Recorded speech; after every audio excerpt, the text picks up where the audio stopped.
बिस्मिल्लाहिर्रहमानिर्रहीम। अस्सलामु अलैकुम वरहमतुल्लाहि वबरकातुहू।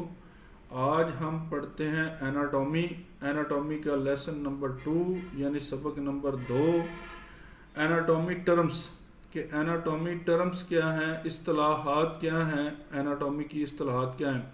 अनाटमी की इस्तिलाहात के लिए ज़रूरी है कि मुख्तलिफ अज़ा का मुकाम ठीक ठीक मुतय्यन हो सके, यानी हमें इस बात का इल्म होना चाहिए कि कौन सा अज़ा कहाँ पे है, बॉडी के अंदर किस लोकेशन में है, दिल कहाँ पे है, फेफड़े कहाँ पे हैं, गुर्दे कहाँ पे हैं, लिवर कहाँ पे है, गॉल ब्लैडर कहाँ पे है, ब्लैडर कहाँ पे है, किडनीज कहाँ पे हैं।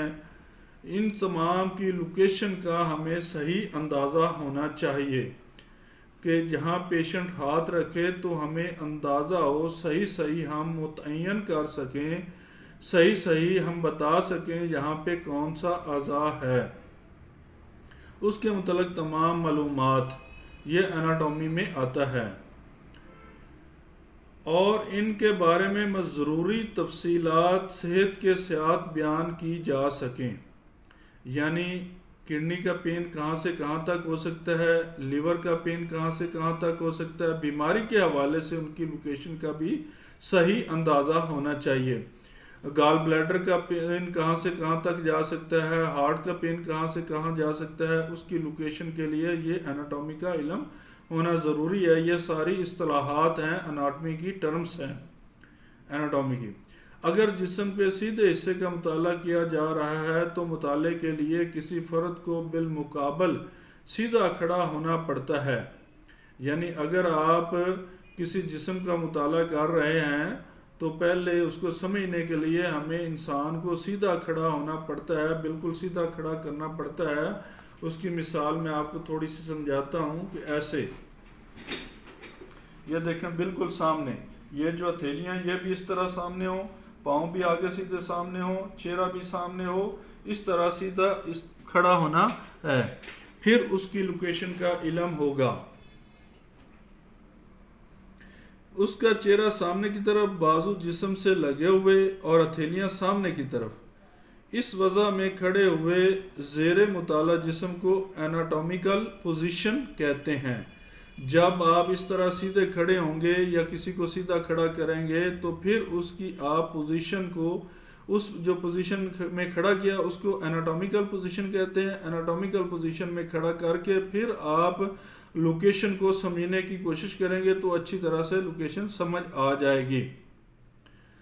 तो जब भी आपने पढ़ना है तो सबसे पहले इंसान को बिल्कुल सीधा स्ट्रेट खड़ा करना है, चेहरा भी सामने की तरफ हो, हथेलियाँ का रुख भी सामने की तरफ हो और पाँव भी सीधे सामने की तरफ हों, फिर आप उसका मुताला करेंगे।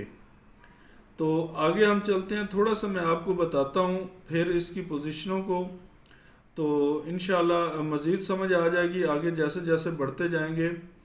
तो सामने की तरफ, यानी ये जो सामने वाला हिस्सा है मेरा, सामने की तरफ जो चीज़ भी होगी उसको क्या कहते हैं, एंटीरियर। इससे मुराद जिस्म का सामने वाला हिस्सा है। जो सामने वाला हिस्सा है ये सारा जो सामने नज़र आ रहा हो उसे कहते हैं एंटीरियर, ANTERIOR, एंटीरियर। पुश्त की जानब, यानी ये पीछे वाला जो हिस्सा है, जितना पीछे की तरफ जो रुख है इसको कहते हैं, जो पीछे की तरफ अज़ा होंगे, जो सामने की तरफ अज़ा होंगे वो एंटीरियर, जो पीछे की तरफ अज़ा होंगे, पीछे बैक की तरफ सामने, वो पोस्टीरियर है, POSTERIOR, पोस्टीरियर। पुश्त की जानब, इससे मुराद जिस्म की अकबी सतह यानी पिछली साइड वाला हिस्सा। अच्छा, जो ऊपर सर की तरफ होगा उसको कहेंगे सुपीरियर बलाई हिस्सा, यानी ऊपर जो सर की तरफ है उसको सुपीरियर बोलेंगे। Superior, SUPERIOR, superior. इससे मुराद किसी अज़ू का ऊपर वाला हिस्सा जो कि सर की तरफ हो, बलाई हिस्सा कहलाता है। ज़ेरी हिस्सा इन्फीरियर, जो पाँव की तरफ होगा, ज़ेरी नीचे की तरफ होगा, ज़ेरी हिस्सा जो होगा उसे कहते हैं इन्फीरियर, यानी पाँव की तरफ या नीचे की तरफ जो हिस्सा होगा उसको कहेंगे इन्फीरियर, INFERIOR, इन्फीरियर। इससे मुराद किसी अज़ू का निचला हिस्सा जो कि कदमों की तरफ हो, यानी जो कि पाँव की तरफ हो, उसको कहेंगे इन्फीरियर। आज के लिए इतना काफ़ी है, फिर हम इंशाल्लाह इसको मज़ीद आगे पढ़ेंगे। आगे जो हमने पढ़ना है वो एनाटॉमिकल पोजीशन, यानी पोजीशनें पढ़ेंगे, कौन किस किस पोजीशन में खड़ा होना है, कैसे कैसे खड़ा होना है, और उसके करीब करीब क्या सतह हिस्से हैं, और कैसे हम उनको जज करेंगे, कैसे उनको पढ़ेंगे, समझेंगे कि यहाँ पे कौन सा हिस्सा, कौन सी लोकेशन आती है, उसको मज़ीद आगे पढ़ेंगे। तो तब तक के लिए मुझे इजाज़त दें जी। ओके, अल्लाह हाफिज़। मैं हूँ doctor Mohammad Akhtar, fast heal homeopathic clinic, Paragon City, बिलमुकाबल gate number 2, main Barki road, Lahore. Akhtar classical homeopathic care centre, Chishtian road, नस गर्ल्स डिग्री कॉलेज। ओके जी, अल्लाह हाफिज़।